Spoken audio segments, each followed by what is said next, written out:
안녕하세요. 출발 증시와이드 최리나입니다. 뉴욕 증시가 또 빠졌다고 해요. 하지만 다행히도 낙폭이 크진 않았습니다. 장 막판 지표 호조세를 등있고 대기 매수가 좀 유입된 덕분인 것 같은데요. 주택과 고용 지표가 괜찮았고요.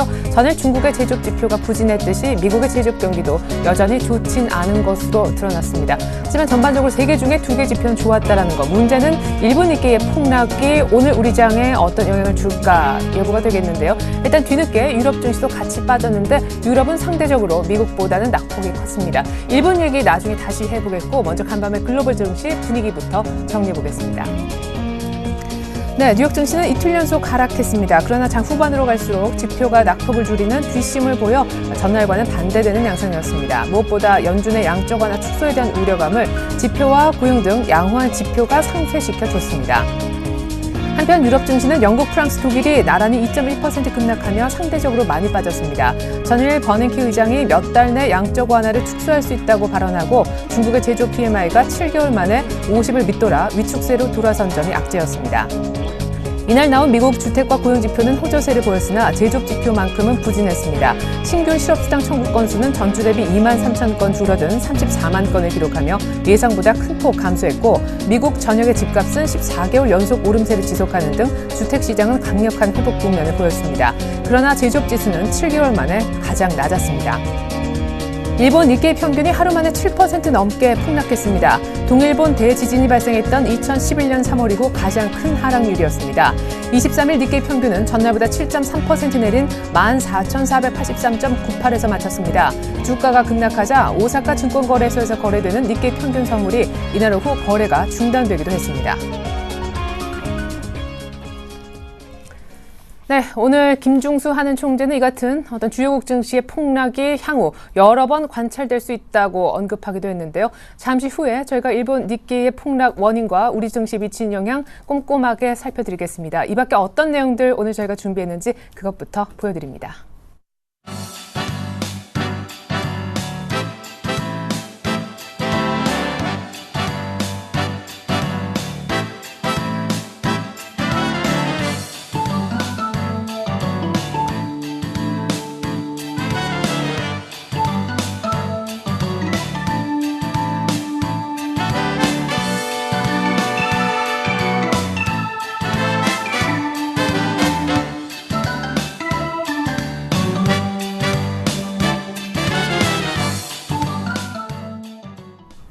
네, 오늘 특별히 김동섭 이사님 모시고 일본 증시 폭락 원인 짚어볼 테니까 조금 일찍 모셔보려 합니다. 잠시만 기다려주시면 좋겠습니다. 자, 오늘 개장 5분 정도 남아있는데요. 시초가 공략주 알아보겠습니다. 메리츠 정금증권 강정우 부장님 안녕하세요. 네, 안녕하세요. 네, 먼저 리뷰부터 해보겠습니다. 무엇보다는 넥센 타이어 그리고 약간 늦게 이제 올라온 금호전기도 있었지만 오디텍이 주간 최고 14% 수익을 낸 가장 빛낸 종목이 아닐까 싶은데 AS부터 들어보겠습니다. 네, 오디텍 목표가 도달했고요. 제가 오디텍은 최근에 LED 관련주들을 좀 강세를 보이고 있고 이 시장의 좀 중심 종목으로 좀 나타나고 있는 현상입니다. 그래서 조정 이후에 다시 상승세를 좀 보이고 있는 모습을 나타내고 있는데요. 오디텍 조정 시에 제가 다시 한번 매수 포인트를 잡아준다고 그랬는데 계속 상승하는 모습을 보여서 이후에 좀 보도록 하겠고요. 금호전기 마찬가지로 어제 강세를 보였습니다. 막판에 밀리긴 했습니다만 그래도 계속 보유 전략 가능하다는 말씀드리겠고 넥센 타이어, LB세미콘, 인터플렉스 모든 종목 목표가 도달하기 전 조정 시가 매수 관점이다. 계속 유지하도록 하겠습니다. 자, 오디텍의 제이메스 타이밍 개인적으로 한번 기다려보겠습니다. 오늘 시초가 공략 종목은 파워로직스라고요. 네, 카메라 모듈 업체들 중에 한 종목을 선정했는데요. 파워로직스를 선정을 했습니다. 2차 전지 보호용 회로 사업을 시작한 이후에 꾸준한 성장을 좀 보이는 회사고요. 2004년부터 카메라 모듈 사업과 이 스마트 모듈 사업, 이 사업 영역을 좀 확대하고 있는 상황입니다. 그래서 이 스마트 모듈 사업은 좀 큰 폭의 성장세를 좀 이루고 있고요. 카메라 모듈 사업은 삼성 광통신 이런 회사의 메이저급 거래처 확보로 인해서 안정적인 성장을 좀 하고 있는 그런 회사라고 보시면 되겠습니다. 투자 포인트는 두 가지를 주시는데요. 첫 번째는 고화소 카메라 모듈 증가 기대감입니다. 파워로직스의 올해 매출 구성은 카메라 모듈이 45%고요. 배터리 보호 회로가 53%를 전망하고 있습니다. 4월부터 고화소 카메라 모듈의 생산 수율이 좀 빠르게 안정되고 있는 상황이고 올해부터 이 고화소 카메라 모듈 비중이 전체 카메라 모듈 중에서 56%에 이를 정도로 이 실적에 그냥 큰 좀 영향을 받을 것으로 전망되고 있는 상황입니다. 주요 고객사 삼성전자 갤럭시 S4에 지금 1,300만 화소 카메라를 향후 출시될 갤럭시 노트 3에서도 특별 것으로 전망되고 있는 상황이기 때문에 이런 주력 제품 외에 이 800만 화소 이상의 고화소 카메라를 획득하고 있는 상황입니다. 그래서 이 스마트폰과 태블릿 PC의 이 경쟁력 강화 차원에서 이 고해상도 디스플레이 탑재가 진행되는 그런 상황을 보여주고 있는 상황이기 때문에 올해 전체 스마트폰 중에서 800만 화소와 1,300만 화소 카메라 모듈 탑재 비중은 각각 40%와 10%로 전망을 하고 있습니다. 그래서 파워로직스가 자회사 넥센 아이솔루션을 통해서 10년간 이 카메라 모듈을 생산을 해왔는데 이런 그 수율의 안정성을 기반으로 해서 이 고화소 카메라 모듈의 생산량이 좀 높은 그런 모습을 좀 보여주고 있다고 보시면 되겠고요. 배터리 보호 사업의 경쟁사가 넥스콘테크입니다. 넥스콘테크가 좀 부진한 모습을 보여주기 때문에 파워로직스의 상대적인 점유율이 좀 확대되고 있는 그런 모습도 보여주고 있고, 이 중국 공장에서 이 규모의 경제를 좀 달성하면서 이익률 개선도 좀 나타나고 있는 상황입니다. 그래서 이런 부분과 더불어서 올해 실적도 지난해 대비해서 매출액은 27% 증가한 6,500억, 영업이익은 200% 증가한 292억을 전망하고 있습니다. 순이익도 한 293억을 전망하면서 지난해 대비해서 70% 이상의 증가세를 전망하고 있는 상황이고, 올해 실적 대비 현재까지 PR 7배 미만입니다. 그래서 올해 예상 EPS가 1,026원인데 보수적으로 보더라도 아이티 평균 PER 지금 10배 정도 적용받고 있는데 만원대 배려심력이 있는 그런 종목이라고 말씀드리겠고요. 외국인도 5월 21일부터 14만 주에 많지는 않습니다만 누적 순매수를 보이고 있는 부분, 역시 이런 부분들을 투자 포인트로 제시하도록 하겠습니다. 네, 특별히 3일 전에는 10%가 급등을 한 그런 모습인데 오늘 시초가에 공략해본다면 가격은 어떻게 잡아보면 좋을까요? 목표가, 손절가도 함께 알려주시죠. 네, 목표가는 7,500원이고요. 손절가는 6,350원 하회 시에 손절로 대응하시면 되겠습니다. 네, 오늘 시초가 공략주 파워로직스 설명이었습니다. 부장님 감사합니다. 네, 고맙습니다.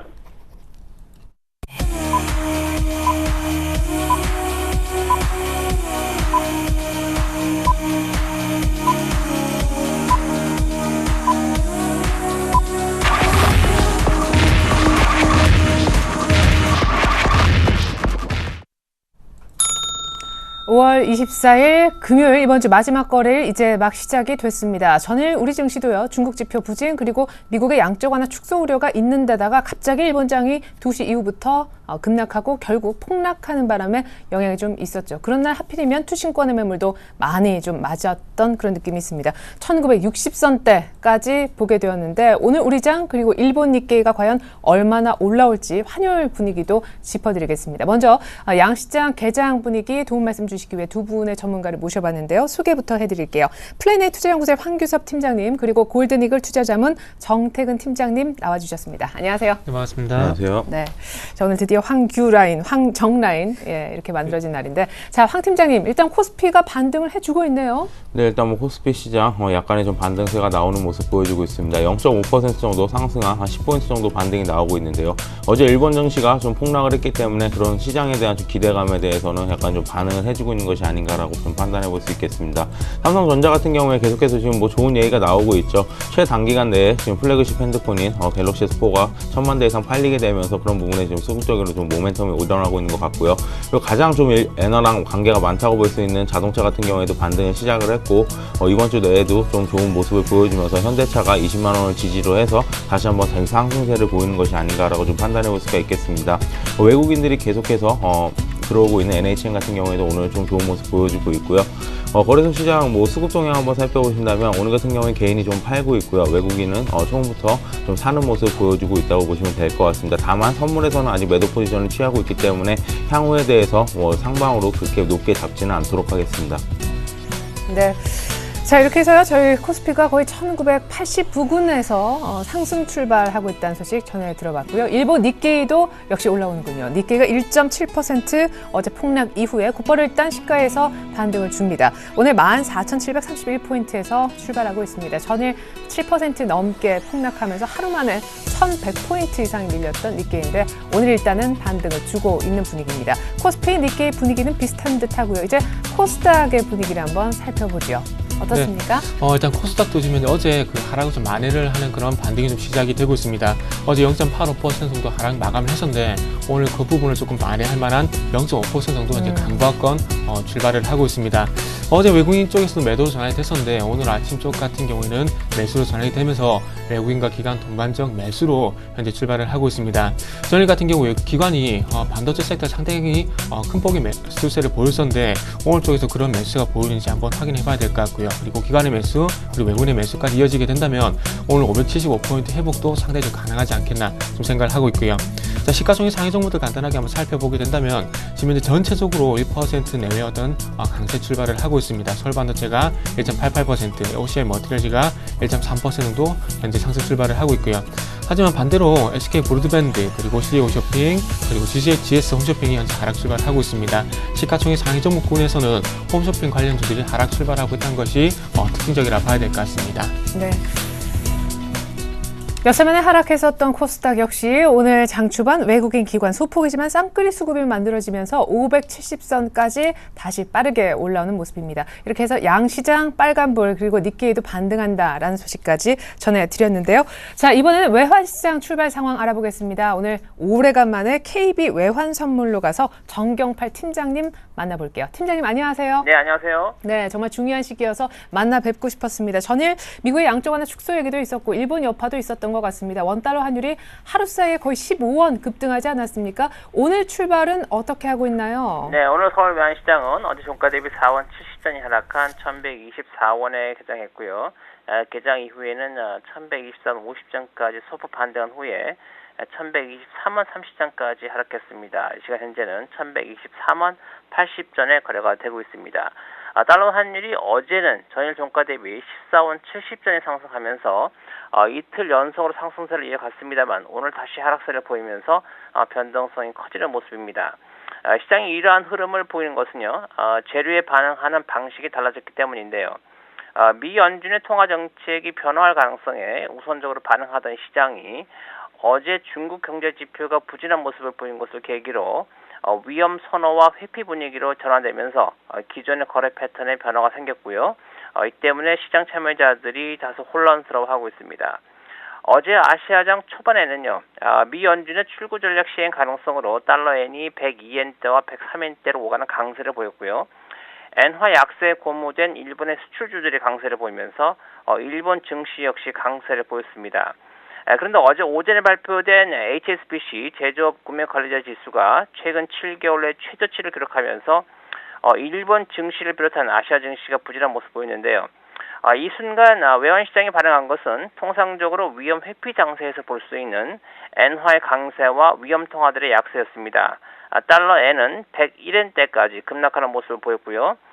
유로, 허브, 호주 달러 그리고 원화까지 대다수의 위험 통화들이 약세를 보이면서 엔 크로스 통화상이 급격한 변동성을 보인 날이었습니다.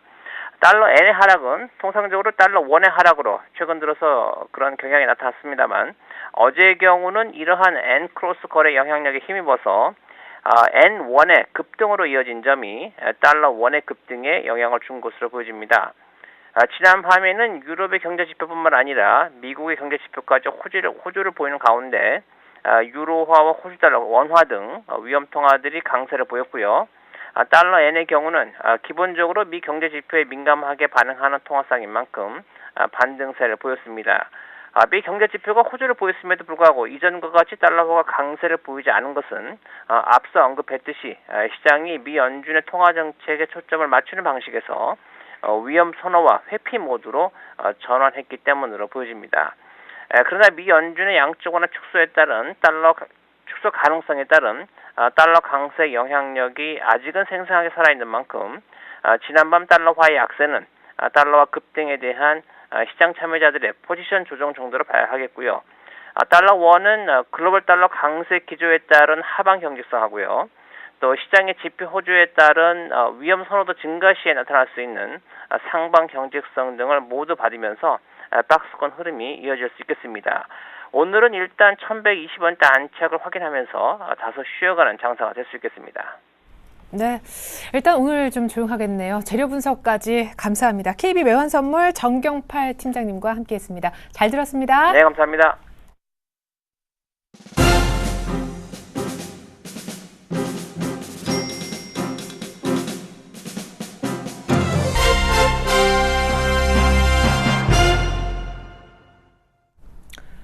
잘 나가도 이렇게 잘 나갈 수는 없었습니다. 15,000선, 아니 어제는 6,000선을 갈 뻔했던 일본 증시가 2% 장중에 오르다가 마이너스 7%로 끝난 날입니다. 하루 만에 1000포인트 이상을 내준 대폭락의 날. 전일 일본에 무슨 일이 있었는지 꼼꼼한 분석이 필요하겠습니다.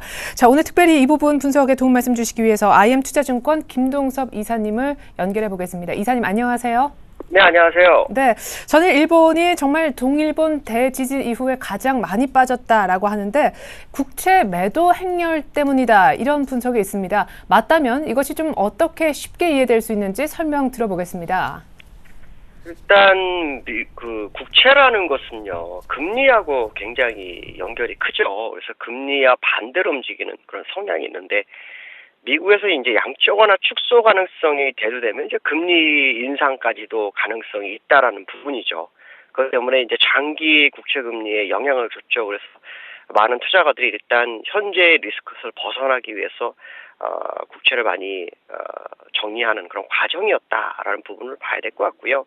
실제로 그 일본 국채를 사주는 사람들은 일본 국민의 한 93% 정도가 소화를 해주고 있어요. 근데 그 국민들이 그 국채를 사주기 위해서는 경상흑자가 적어도 3에서 5% 정도가 나야 되는데 지금 경상흑자가 전혀 없는 상황이거든요.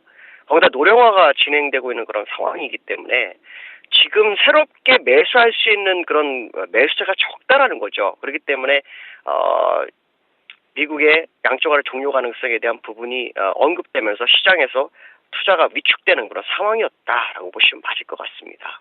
예. 근데 이제 이것이 단순하게 볼 것이 아니라 정말 일본의 어떤 지금 경제 고위 관계자들을 굉장히 당황스럽게 하고 있다고 하죠. 사실 일본은 국채를 어마어마하게 계속 사주고 있음에도 오히려 주식시장만 올랐고 국채 시장은 계속해서 가격이 떨어지는 그런 모습이었는데 어제는 어떤 그 하이라이트를 보여준 거 아니겠습니까? 향후 일본 정부에서는 어떤 대응책이 나올까? 사실상 BOJ 회의 끝나고는 국채 시장 살려주는 얘기가 없어서 실망감도 충분히 있었던 것 같은데요. 지금 일본에서는 100조엔 정도를 국채 매입을 했다고 하죠. 추가적인 국채 매입을 제시하지 못함으로 해서 이제 시장에서 실망감이 대두됐다라고 보시면 될 것 같고요. 일본은 부채 비율이 245%가 됩니다. 그러니까 이 245%라는 것은 이제 GDP 대비로 245%다 보니까 시장에서는 우려가 굉장히 커지는 거죠. 부채로서 나라의 살림을 해가고 있는 그런 상황이기 때문에 추가적인 돈을 푼다는 것 풀어서 국채를 사주는 것은 오히려 부채를 늘리는 효과를 가져온다라는 그런 불안감이 시장에 작용하는 것 같고요. 시장과는 다른 모습이 보이는 것은 일본이 너무 가파르게 상승한 거에 대한 우려가 시장에 작용하는 것으로 판단이 쓰고 있고요. 일본은 여기서 새로운 방법을 모색하지 못한다면 일단 국채 시장이 상당히 어려움을 가져올 수 있다라고 생각해야 될 것 같고요. 실제로 그 베스라는 헤지펀드 투자가 같은 경우는 일본 국채가 2년 안에 위기를 맞을 것이다라는 얘기를 하고 난 다음에 바로 국채에서 문제가 발생을 했거든요. 아마 제가 볼 때는 일본에서는 이 추가적인 국채를 매수를 강하게 하지 않는 한은 시장에서 국채 시장은 상당히 좀 어려움을 겪을 수 있다라는 생각을 해봐야 될 것 같고요. 신규로 투자를 들어갈 수 있는 사람들이 매우 제한된 상황이다라고 보시면 될 것 같습니다. 왜냐하면 어저께 같은 경우에도 10년물 국채 금리가 1%의 수익률을 가져오는 상황까지 바로 튀었기 때문에 이런 상황이 발생한다면 투자하는 사람 입장에서 굉장히 불안한 상황이 연출될 수밖에 없다는 것을 이번에 알려준 것이고요. 일본에서 새로운 카드를 낼 만한 카드가 없다라는 것이 일본의 국채 시장을 더 위험으로 몰고 가는 것이 아닌가 이렇게 판단하고 있습니다. 네. 아니, 그러면 이제 일본 정책도요, 어떤 엔저만 마구 끌고 가는 게 아니라 어떤 국채 시장을 좀 안정시키는 쪽으로 방향선의 가능성도 있는 겁니까? 아마도 그 부분을 염두한 발언이 나올 수 있고요. 지금 일본 정부에서는 지금 국채 시장에서의 문제를 일시적인 문제 정도로 치부하고 있고요. 아베노믹스는 계속해서 진행될 수 있다라는 생각을 하고 있거든요.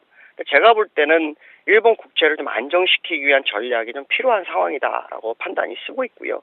그것을 할 수 있는 것은 여전히 더 매수를 많이 할 수밖에 없는 그런 상황으로 치닫고 있기 때문에 나중에 출구 전략할 때 문제가 더 발생할 수 있는 소지는 열어두고 보셔야 될 것 같고요. 장기 국채에 대해서 금리 급등에 대해서 좀 투자하는 사람들이 굉장히 많이 늘고 있다는 것이 일본 정부로서는 상당히 좀 당혹스러운 상황이다라고 보시면 될 것 같습니다. 네. 자, 끝으로 우리 시장에 대한 전략을 들어보겠습니다. 사실 일본에 그럼 들어간 돈이 우리나라로 조금은 선회할 수 있는 가능성이 있는 건지 아니면 이게 글로벌리 전체적인 자금이 좀 빠지는 건지 사실 그 해석에 따라서 우리 증시가 반사 이익을 누릴 수도 같이 좀 불행해질 수도 있을 것 같습니다. 양적 완화 종료로 본다면 아시아나 이머징 마켓에서 자금이 빠져나간다고 봐야 되겠지만요. 제가 볼 때는 양적 완화 종료가 그렇게 쉽지 않습니다. 시간은 충분히 가질 거라고 판단을 해야 될 것 같고요. 일본이 엔화 약세로 인해서 우리나라가 엄청난 피해를 봤는데 엔화가 다시 강세로 돌변한다면 우리나라한테는 반사이익 정도가 아니라 우리나라가 아시아 시장에서 시장의 중심으로 바뀔 수도 있다는 생각을 해야 됩니다.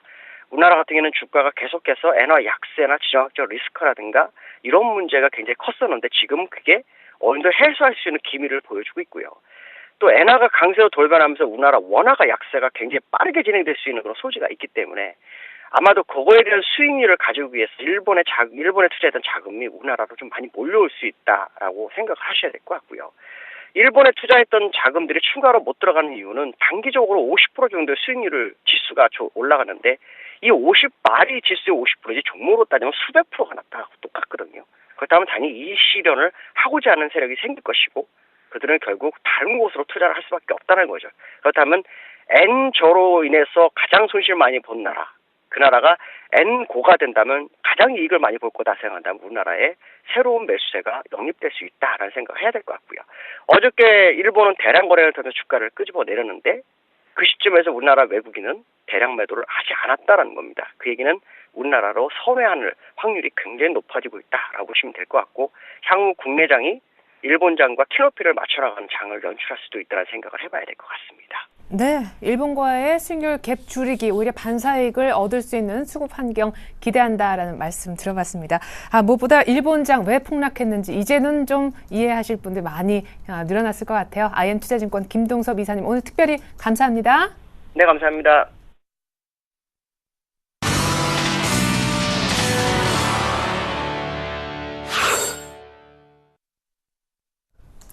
네, 1978포인트 정도인데요. 오늘 특별히 어떤 업종과 종목의 강세 혹은 부진한지 분위기를 한번 살펴보도록 하겠습니다.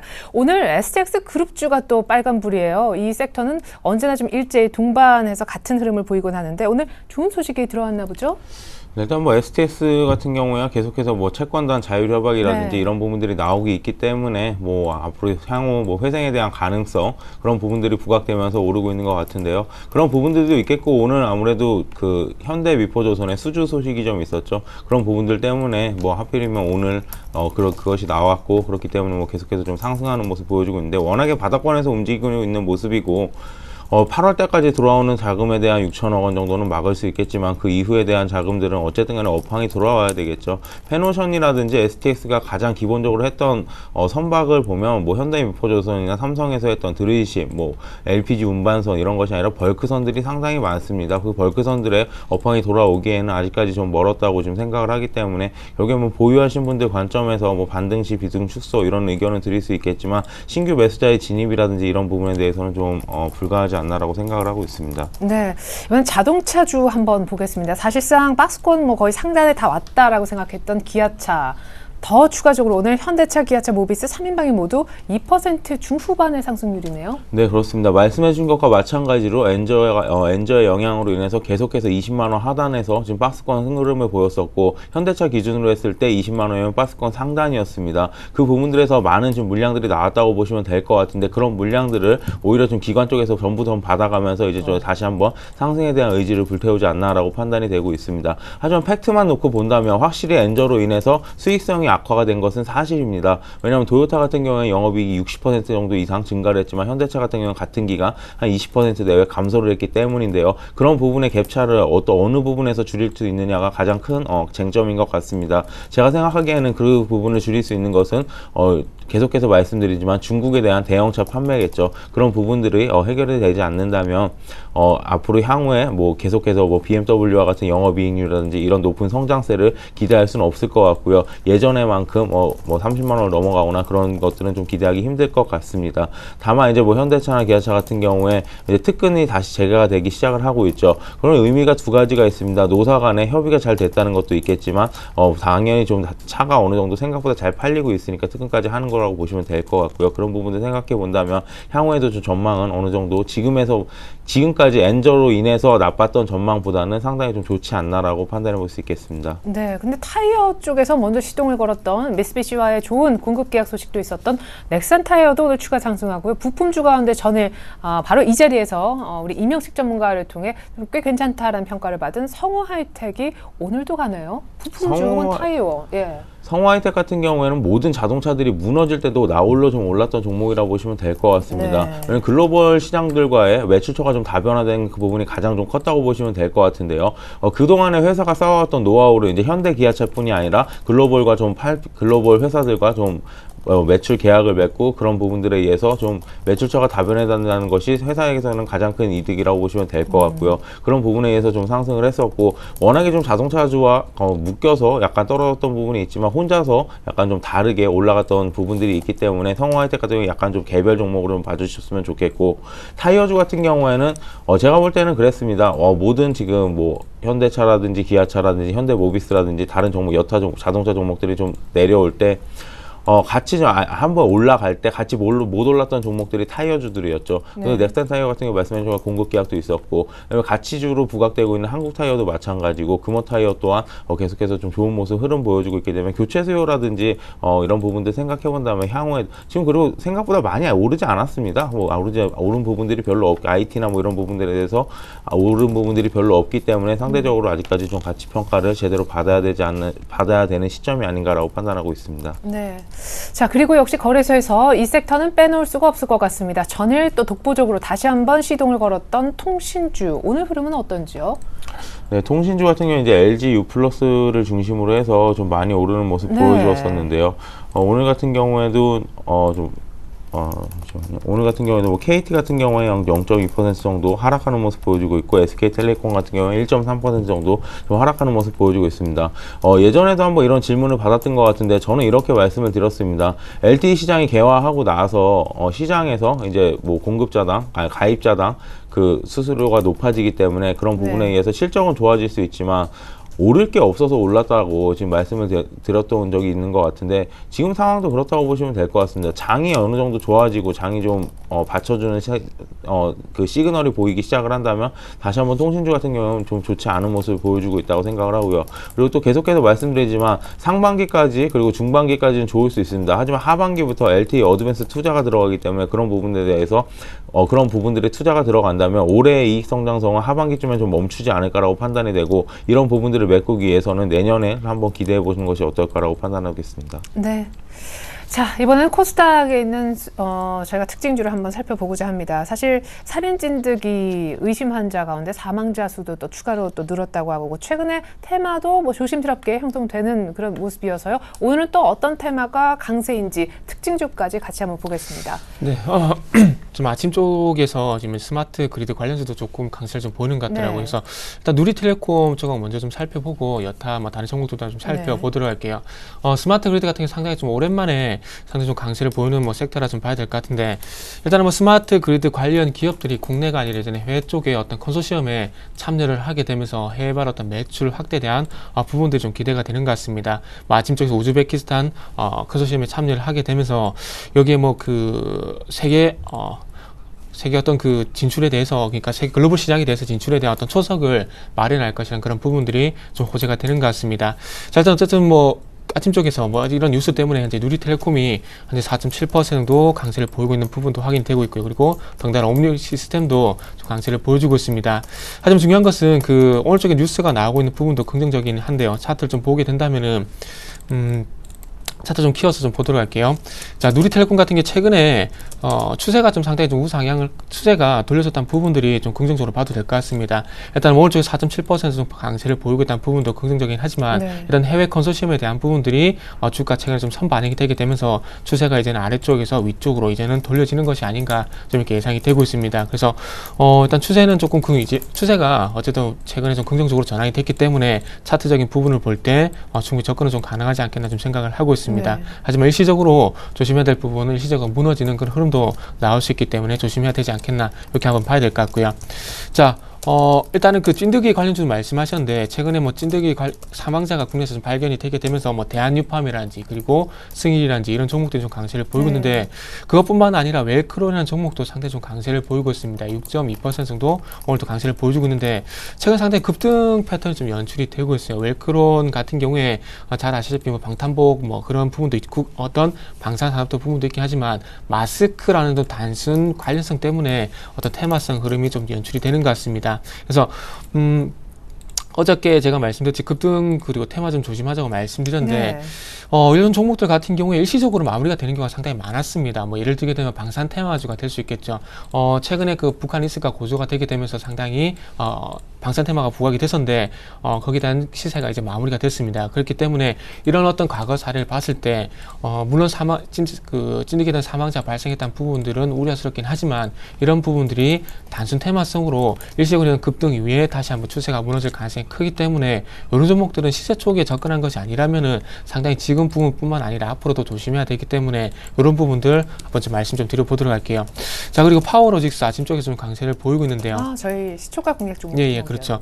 그래서 어쨌든 그런 연관성도 있어서 조금 특징주를 하나 좀 꼽아봤는데요. 네. 일단 파워로직스 같은 경우에 그 이전에 디지털 옵틱을 좀 말씀을 드리게 되면서 이제는 그 스마트폰에 들어가는 카메라 모듈 시장이 좀 커지게 되면서 디지털 옵틱뿐만 아니라 다른 여타 기업들도 좀 부각이 될 것이라 말씀을 드렸는데 파워로직스가 거기에 대한 수혜가 조금 오늘 수혜가 최근 좀 많이 반영이 되는 것 같습니다. 올해 1월 달부터 상당히 우상향을 하고 있는데요.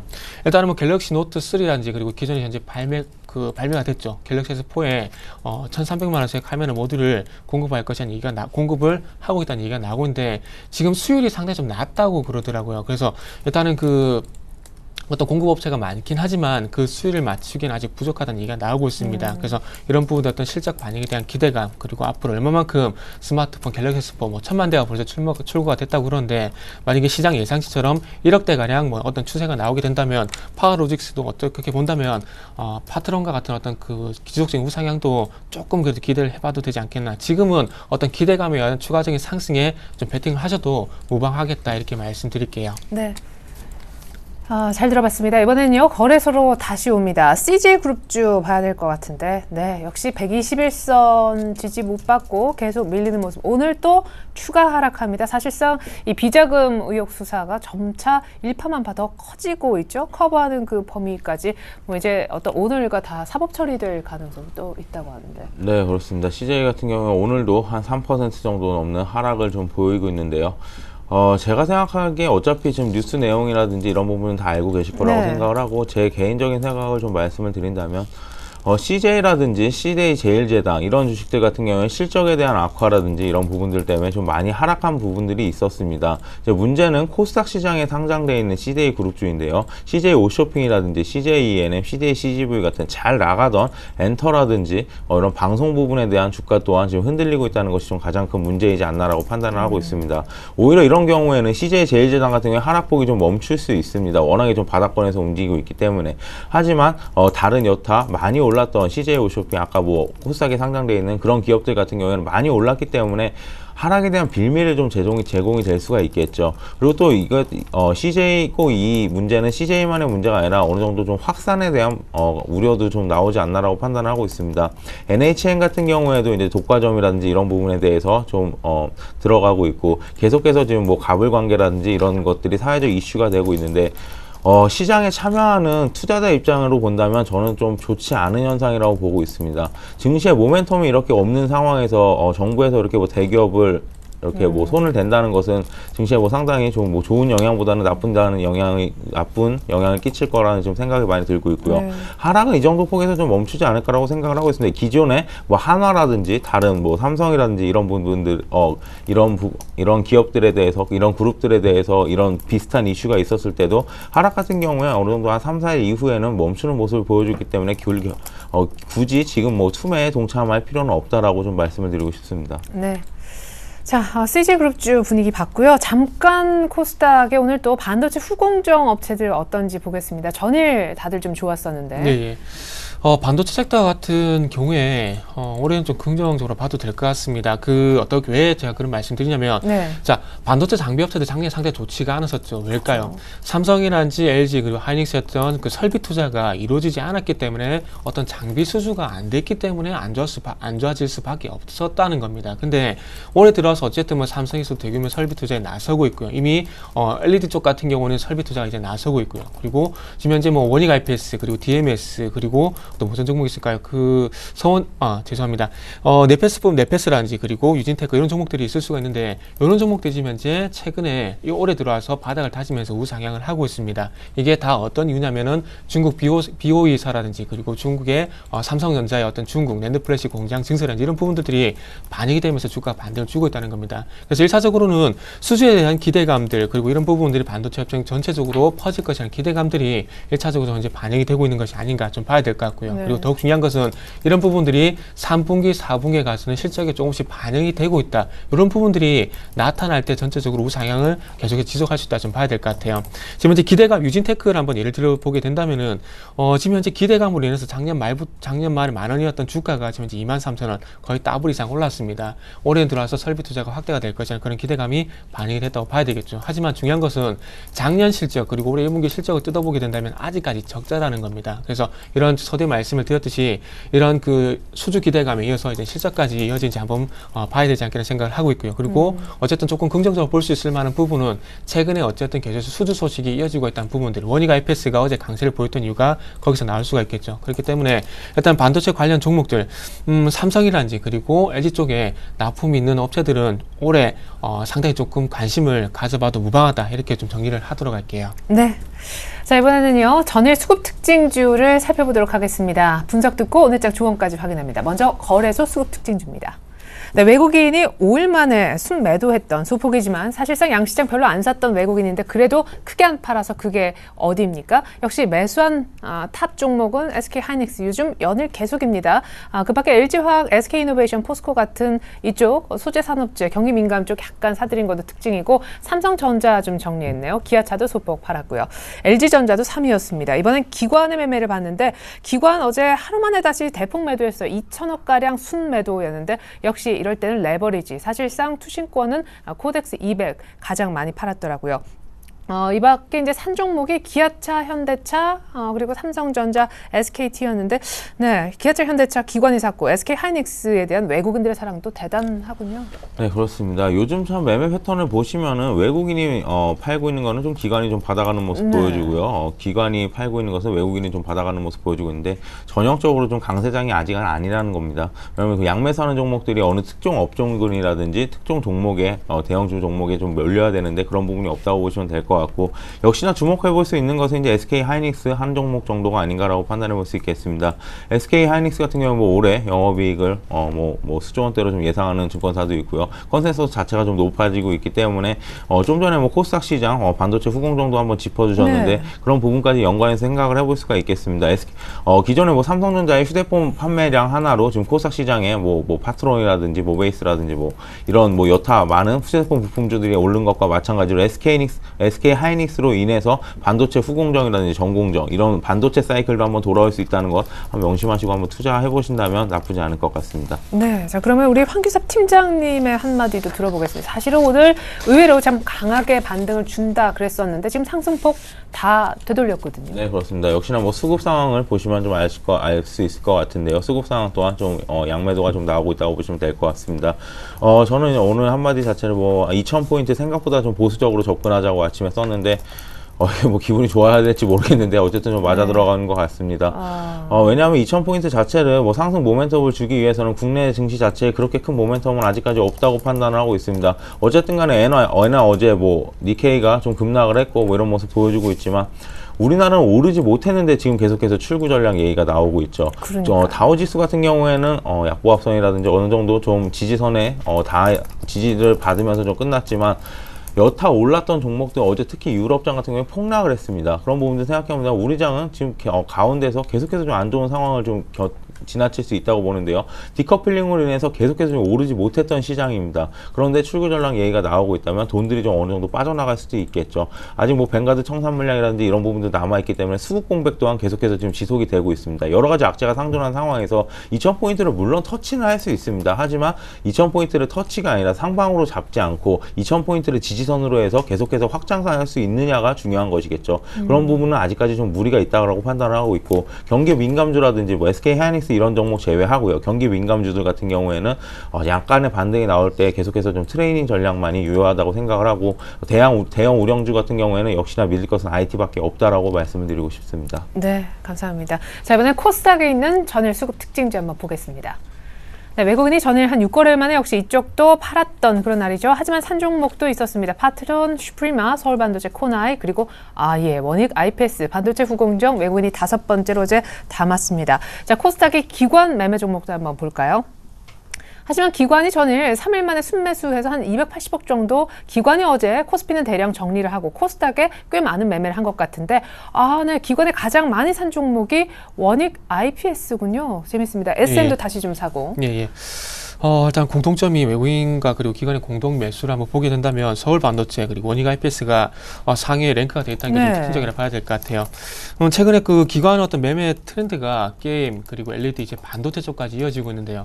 앞으로 좀 기대를 한 군데를 더 한 섹터를 더 한번 말씀드려보자면은 LCD 쪽도 한번 좀 체크를 해보시는 것도 좋을 것 같아요.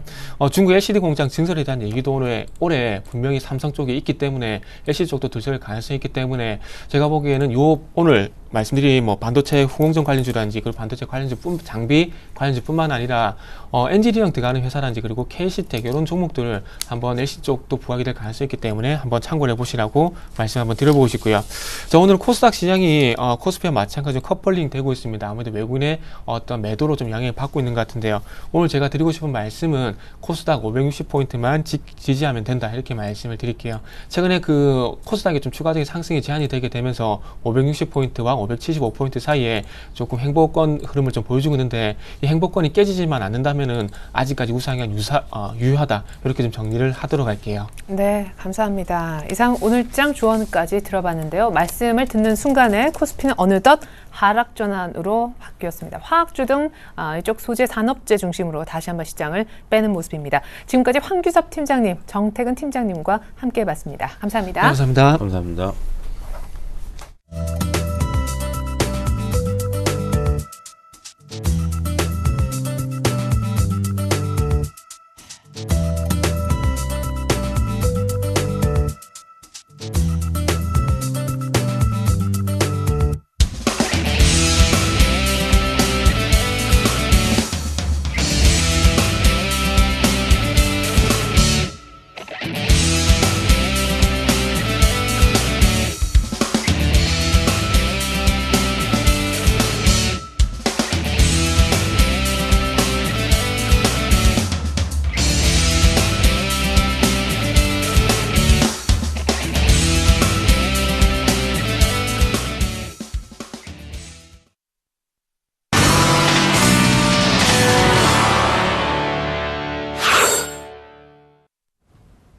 안녕하세요. 주식순천 AS센터 김혜영입니다.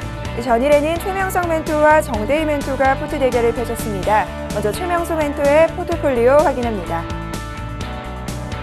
자, 게임하이가 현재 보유하자라는 의견입니다. 수익률은 1.8%, 메리츠화재가 1.6%, 이어서 TJ미디어 역시 1.6%대의 수익률입니다. 모두 의견이 보유하자라는 의견이고요. 오늘 신규 편입된 종목으로는 유성 TNS, 매수가가 2,300원인데 현재는 미도달한 상태입니다. 이어서 정대희 멘토의 포트폴리오 함께 확인합니다. 위메이드가 15%대의 수익률입니다. 이어서 인터플렉스 역시 15%, 사파이어 테크놀로지가 5%대의 수익률입니다. 이 반면 마이너스권의 흐름도 있는데요. 비아트론 마이너스 4%, 의견은 모두 보유하자라는 의견입니다. 이 가운데 원익 IPS 1차 목표가 도달했습니다. 손절가에서 입절가로 바뀌었고요. 입절가를 6,700원으로 상향 조절하셨습니다. 자, 이어서 다음은 전일 출연자들의 오늘장 승천주 확인하는 시간입니다. 오늘은 최명석 멘토님만이 관심주 살펴주셨는데요. 3년 연속 매출의 증가세가 보이고 있고 순이익 역시 양호한 흐름, 유볼 역시 안정적인 흐름 이어가는 유성 TNS, 오늘 관심 종목으로 살펴주셨습니다. 자, 매수가 2,300원, 목표가는 2,600원, 손절가 2,100원입니다. 네, 이어서 유성 TNS 현재가 흐름 살펴보도록 할게요. 현재 3%대의 상승률입니다. 현재 2,380원에 거래 중인 모습인데요. 최명석 멘토님 전화 연결해서 신규 관심주에 대한 이야기 살펴보도록 할게요. 안녕하세요, 전문가님. 네, 안녕하세요. 최명석 소장입니다. 네, 현재 매수가 미도달된 상태인데 향후 대응 전략 살펴주시기 바랍니다. 제가 그 매수가는 2,300원에서 위로 아래로 3%씩 공유하거든요. 그래서 아침에 시초가에 잡아도 되는데 좀 이렇게 좀 그게 좀 잘못 나갔나 봅니다. 제가 그 유성 TNS에 대해서 잠시 말씀드리겠습니다. 현재 유성 TNS는 산업재 육상 운수 관련 주식입니다. 현재 그 대주주 지분율이 이봉관 씨 34%, 유성 TNS 자사주 4%를 차지하고 있습니다. 그래서 전체적으로 볼 때 대주주 지분율이 안정적인 회사입니다. 그 재무제표를 살펴볼 때 3년 연속 매출이 증가하고 있으며 순이익도 양호한 회사입니다. 또한 유보율이 1038%로 안정적인 회사입니다. 현재 그 철강제 전문 물류 회사로 1986년 포스코를 시작으로 동부제철, 현대제철 등의 다수의 철강회사 물류를 수행하고 있습니다. 또한 그 강양제철소 연관 단지 내에 소재 한 공장에서 1992년부터 강간 및 현관 제조 및 가공을 하고 있습니다. 에너지 사업을 영위하고 있으며 고정식 충전 사업을 근간으로 ING 사업을 확대하고 있습니다. 전략적인 파트너 사업인 이루미엔지와 공조하여 화물차 개조 사업을 2010년부터 하고 있는데요. 현재 여러 가지 사업을 통해서 회사 수익을 극대화하고 있습니다. 그 매수 시점 보시면 현재 그 차트 그림을 좀 보여주시면요. 현재 바닥권입니다. 일봉상 완전 바닥권에서 현재 거래량이 계속 증가하고 있고요. 여기서 이제 맥점이 나왔는데 거래량 증가하면서 이평선을 다 모으고 있어요. 그래서 이 주식은 이 바닥권이니까 안정적입니다. 그래서 들고 가시면 한 2, 3주 정도 들고 가시면 목표가 한 2,600원 잡아드리는데요. 충분히 한 15% 정도는 나올 수 있겠습니다. 또한 그 주봉을 잠시 보여드리겠습니다. 주봉 보시면 완전 바닥이에요. 이렇게 보시면 이 바닥권에서 현재 그 3바닥을 찍고 있습니다. 1바닥, 2바닥, 3바닥이고요. 아주 안정적입니다. 그래서 요즘 그 시장이 불안한데요. 이럴 때는 테마주 내지는 주도주 섹터가 안 볼 때는 이렇게 개별주 위주로 조금 사서 한 개인들은 한 500만 원에서 1000만 원 정도 사셔서 이렇게 매수하시면 충분하리라 봅니다. 월봉상 보셔도 완전 바닥입니다. 이렇게 바닥이기 때문에 월봉 완전 바닥이기 때문에 뭐 큰 걱정 없이 이런 금액들은 한 일부 한 500만 원 정도에서 1000만 원 정도 분할 매수해서 들고 가시면 충분히 수익이 나온다고 생각합니다. 손절가는 제가 한 2,100원을 드리겠습니다. 그래서 이제 오늘 금요일이니까요. 한 종가라든가 점심시간 이용해서 분할 매수하시면 되겠습니다. 유성 TNS 참 좋은 회사인데요. 저 믿고 한번 매수해 보십시오. 여기까지 말씀드리겠습니다. 네, 전문가님 오늘 말씀 감사합니다. 네, 감사합니다. 네, 유성 TNS 2, 3주 정도 보유하고 간다면 분할 매수 통해서 충분한 차익 실현 낼 수 있을 것 같다라는 말씀 살펴주셨습니다. 저는 다음 주이 시간 다시 찾아오겠습니다. 지금까지 주식승천 AS센터 김혜영이었습니다.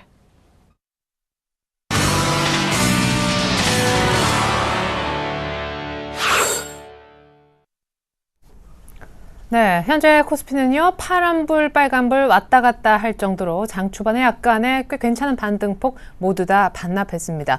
코스닥도 오늘 반등을 주고 있긴 하지만 570선 아래쪽에서 어제 보여줬던 그 수급, 기관의 약하지만 나홀로 매수만 보여줬었는데 지금 모두 다 양시장 모두 외국인 기관 쌍끌이 매도로 바뀌어 있군요. 오늘 개인 정도만 매수해주고 있습니다. 재미있는 부분은 일본 니케이의 반등폭은 오히려 우리와 반대로 커지고 있다는 점인데 1.7% 정도 갭 상승했었는데요. 오늘 2.7% 정도 추가 상승으로 지금 상승폭이 빠르게 불어나고 있습니다. 자, 이어서 고수들의 작전 타임 들으실 텐데요. 오늘 만나보실 고수는 한국밸류 21의 이드코 대표님이 되겠습니다. 대표님 안녕하세요. 반갑습니다. 네, 어제 세 개의 어떤 악재가 겹치지 않았나 생각이 드는데, 여차저차해서 이제 2천은 점점 더 멀어졌고, 말씀하신 1980 안착이 안 되니까 60대까지 왔습니다. 50대까지 추가로 밀릴까요? 네, 일단 어제 일본 증시가 폭락을 했죠. 그제 21일경 정도 됐었는데, 역다 최다 거래량이 나오면서 고점이 좀 아니냐라고 좀 생각을 했었는데, 역시나 7% 가까이 좀 빠지면서 하락을 했고, 우리 증시는 중국 지표 영향으로 1970선까지 내려왔지만, 오늘은 일본 증시가 반등이 나오면서 상대적으로 우리 증시는 상승 출발하고 밀리고 있는 모습인데, 제가 지난 시간에 말씀드렸던 것이 버냉키 의장이 양적 완화 축소 쪽으로 발언을 해서 지수가 추가 하락을 하면서 박스권으로 들어간다면 오히려 매수 기회다라고 좀 말씀을 드렸는데, 그 생각에는 아직까지 변화가 없다라고 좀 말씀을 드릴 수 있겠습니다. 일단 어제 일본 증시의 급락으로 인해서 니케이의 부담은 상당히 좀 커진 상황이라고 좀 볼 수 있겠고요. 상대적으로 우리 증시는 외국인들의 매도세가 좀 적었기 때문에 우리 증시에 대한 외국인들의 시각은 긍정적으로 좀 변화되고 있지 않나 좀 이렇게 생각을 하고 있고요. 해서 지난 시간에 코스피는 롱런의 관점으로 보자라는 전략을 드렸는데, 그 관점에도 변화가 없다라고 말씀드릴 수 있겠습니다. 우리 증시는 해서 최대치로 빠져도 일봉 차트에서 241선 부근인 1940에서 50포인트다 좀 이렇게 보고 있는데, 이 박스권으로 들어가는 과정에서 글로벌 경기 지표라든지 외국인의 매수 포지션 정도만 체크한다면 충분히 시간과의 싸움에서 이겨낼 수 있다 좀 이렇게 보고 있습니다. 해서 현 시점에서는 어제같이 지수가 하락을 하더라도 공포를 사서 시간과의 싸움에서 이기는 사람이 결국에는 수익으로 직결될 수 있는 시점으로 들어가고 있다 좀 이렇게 판단을 하고 있고요. 코스닥 시장도 지난 시간에 말씀드렸던 것이 정고점이죠.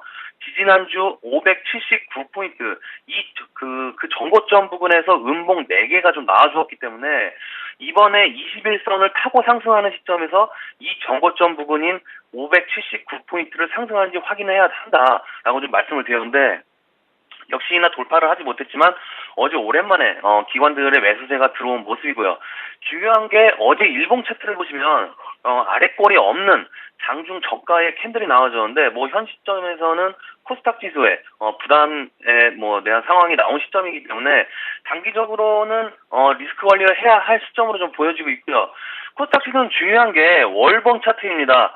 이 월봉 차트를 보시면 현재 5월선을 지지하면서 십자형 도지형 양봉이 나와주는 시점이기 때문에 다음 주 이번 달 마감되는 시점에 이 월봉상 코스닥 지수의 캔들이 음봉으로 마감하는지 양봉이 유지되는지 확인하는 것도 아주 중요하다 이렇게 좀 판단을 하고 있습니다.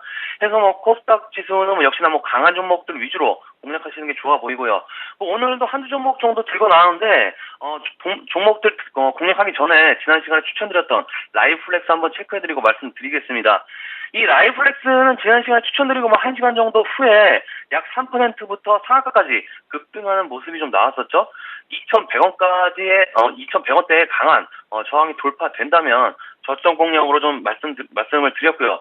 상한가에 안착을 하지 못했을 경우에는 상해 패대기 치는 전략으로 좀 말씀을 드렸는데, 역시나 상장량이 60만 주 정도 됐었는데 유지가 되지 못하면서 풀리는 모습이 나왔고요. 어제는 7%까지 급락을 했지만 3% 마감하는 모습이 나왔는데, 일단 이 종목은 다음 주 정도의 저점 공략을 다시 시도를 해보겠고요. 121선이 현재 저항을 받고 있지만 기간 조정으로 우하향시킬지 아니면 에너지를 한 번 더 응집해서 돌파할지 지켜보다가 타임 맞춰서 재공략을 들어가도록 하겠습니다. 매수하신 분들 축하드리겠고요. 자, 오늘은 신일산업이라는 종목을 좀 들고 나왔습니다. 이 신일산업은 선풍기로 유명한 회사죠. 최근에 저점 대비 약 30% 가까이 상승하면서 상당히 가파르게 올라온 모습인데, 올 여름이 또 무더위가 또 상당하다고 합니다. 그래서 선풍기 매출에 영향을 줄 수 있는 부분이기 때문에 좀 관심을 가져보도록 하겠고요. 현재 기술적으로 보시면 그동안에 상승했던 부분을 3일간 조정을 받으면서 11선까지 깨면서 이탈하는 모습이 나오는데, 일단 이 종목은 장 초반 때부터 4.5% 정도 상승이 나왔는데 오늘 방송 시간이 좀 미뤄지면서 타이밍이 좀 늦어진 부분이 있기 때문에 한 번 더 눌러준다면 21선을 기준으로 매수하는 전략으로 하겠고요. 다음은 3,000당 제약입니다.